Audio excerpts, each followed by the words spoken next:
Okay guys, so আমি একটা কথা বলি আপনাদেরকে, যদি আপনারা আইএলটিএসে ভালো একটা রেজাল্ট করতে চান, অর্থাৎ রিডিংয়ে কিন্তু আপনাকে ভালো করতে হবে, ঠিক আছে? কারণ রিডিংয়ে যদি ভালো না করতে পারেন তাহলে আসলে ওভারঅল ব্যান্ড স্কোর কিন্তু আসবে না, এবং মোস্ট অফ দ্য স্টুডেন্ট কিন্তু রিডিংয়েই আসলে ফল করে যাচ্ছেন, তাই না? মোস্ট অফ দ্য স্টুডেন্ট এখানেই পারছেন না। কেন? কারণ হচ্ছে আপনার ভোক্যাবুলারি লেভেল খুবই সীমিত, কারণ আপনি যা জানেন সেটা দিয়ে দেখছেন যে আপনি কিছুই বুঝতে পারছেন না, আপনি কোনো বিষয় অনুবাদ করতে পারছেন না, কোনো মিনিং বুঝতে পারছেন না, প্রশ্ন কী করেছে সেটা বুঝতে পারছেন না, অ্যান্সার কোথা থেকে ধরতে হবে সেটা বুঝতে পারছেন না, তাই না?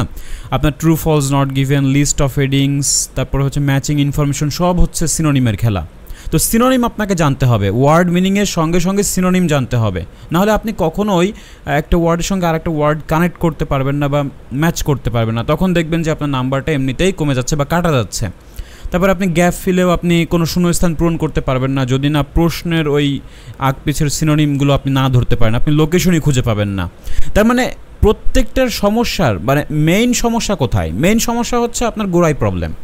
আপনার গোড়ায় প্রবলেম বলতে আপনি জানেন যে আপনার ভোক্যাবুলারি দুর্বল, তারপরেও আপনি কিভাবে এগিয়ে চলতেছেন বলেন তো? কিভাবে আপনি এগিয়ে যাচ্ছেন? আগে আপনাকে এটা তৈরি করতে হবে, আপনার বেসটা ঠিক করতে হবে। আপনার বেস যদি ঠিক করতে হয়, ইংলিশের মূল ভিত্তি একটা ওয়ার্ড, এই ওয়ার্ডগুলো বা ওয়ার্ড মিনিং যদি না জানেন তাহলে আপনি প্রশ্নই তো বুঝতে পারবেন না, আর প্রশ্ন না বুঝলে অ্যান্সার কি দিবেন? তো এই হচ্ছে বিষয়। আপনি জানেন যে আপনারও ভোক্যাবুলারিতে সমস্যা, তারপরেও আপনি এগুলো এড়িয়ে যাচ্ছেন, ভয় পাচ্ছেন। এগুলো ভয় পাওয়ার কিচ্ছু নেই। এখানে দেখেন 1000 vocabulary for IELTS reading, IELTS. তো আইএলটিএসের ক্ষেত্রে রিডিংয়েই আমি বেশিরভাগ বলবো। এখন দেখেন এই 1000 ভোক্যাবুলারি শিখলে আপনার মনে করেন যে রিডিংয়ে আর আপনাকে কেউ আটকাতে পারবে না, ঠিক আছে? না, আপনি যেভাবেই হোক আপনি বেরিয়ে যাবেন বা বুঝতে পারবেন এবং ভালো একটা রেজাল্ট করতে পারবেন। তো আপনার যদি উদ্দেশ্য থাকে যে আমি ভালো একটা রেজাল্ট করব, তাহলে অবশ্যই আপনাকে এই ফাইলটা আপনাকে পড়তে হবে, ঠিক আছে?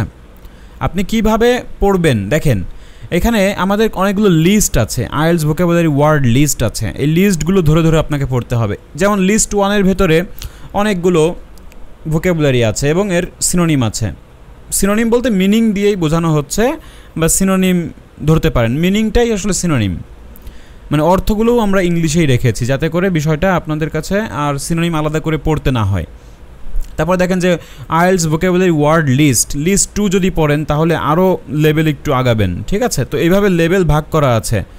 তার মানে একাডেমিক ওয়ার্ড, আপনারা যারা আইএলটিএস একাডেমিক দিবেন বা জিটি দেন, আপনাদের ভোক্যাবুলারি অনেক দুর্বল, আমি দেখেছি। আপনাদের মানে মিনিংই করতে পারেন না আপনারা, ঠিক আছে? তো এই জন্য আপনাদের এই ভোক্যাবুলারি ফাইলটা দেখতে হবে। যেমন দেখেন, আমি একটু কয়েকটা পড়ে দেখাই।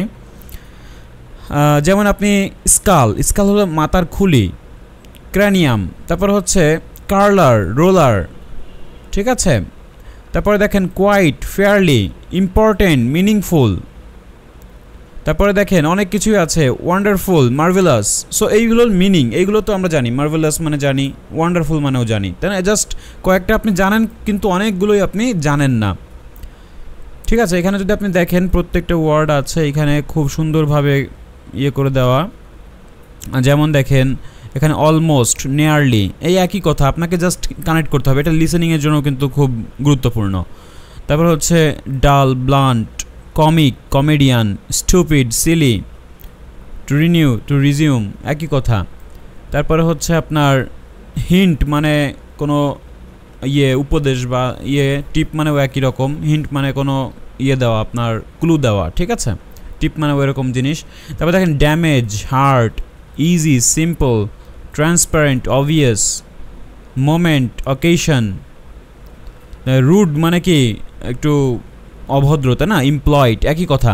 তাহলে দেখেন যে এই বিষয়গুলো হচ্ছে ওয়ার্ড লিস্ট 1-এর ভিতর পাচ্ছি। এরপরে শেষ করে আপনি 2-তে আসবেন, মনে করেন সেকেন্ড উইকে আপনি এটা পড়বেন, তারপর আপনি থার্ড উইকে ওয়ার্ড লিস্ট 3 পড়বেন, ঠিক আছে? যেমন এখানে আরও কিছু আছে, dedicated, committed, ignorant, unaware, constant, fixed, intolerant, তাই না? তো এখানে আছে ড্যাশ, স্টেবল, স্টেডি, ঠিক আছে? এখানে আছে অনেক ওয়ার্ড আছে যেগুলো আপনার একাডেমিকের জন্য খুবই গুরুত্বপূর্ণ। একাডেমিক প্যাসেজগুলো বোঝার জন্য এই ওয়ার্ডগুলোর জুড়ি নেই, ঠিক আছে?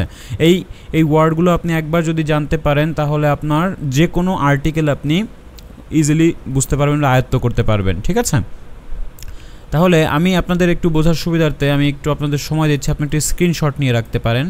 ঠিক আছে, এগুলো আবার একটু খাতায় লিখবেন, কারণ আপনারা অনেকে লিখেন না, না লিখলে কিন্তু ভুলে যাবেন। দেখেন আমি এই পেজটা একটু ছোট করে দিচ্ছি, একটু স্ক্রিনশট নেবেন। ঠিক আছে, ওকে 1 2 3 4 5। ওকে, আশা করি নিয়েছেন। এরপরের পেজ যদি আমরা যাই, এটা দেখেন, এটা একটু স্ক্রিনশট নেন। 1 2 3 4 5। ওকে, আশা করি নিয়েছেন। এরপরের পেজটা আমরা দেখি, এটাও আপনি একটু স্ক্রিনশট নিয়ে রাখেন। 1 2 3 4 5। এরপরের পেজটাও নিয়ে রাখেন। 1 2 3 4 5। এরপরটাও নিয়ে রাখেন। 1 2 3 4 5। আচ্ছা, এরপরেরটাও নিয়ে রাখেন। 1 2 3 4 5। এরপরেরটাও নিয়ে রাখেন। 1 2 3 4 5। আচ্ছা, আশা করি এই ওয়ার্ডগুলো আপনারা নিয়েছেন। এখন আপনাদের কাজ কি এক একটা করে মানে খোঁজা, আর যেগুলো মিনিং জানেন তো জানেন, যেগুলো জানেন না সেগুলো মিনিং বের করবেন। আর এইগুলোর একটা ইজি মিনিং দেওয়া আছে আর একটা একটু হার্ড দেওয়া আছে, তার মানে আপনি বুঝতে পারবেন। যদি ইংলিশে মিনিংগুলো জানেন আরও ভালো হয়। ঠিক আছে, বিষয়গুলো আরও ক্লিয়ার হবেন।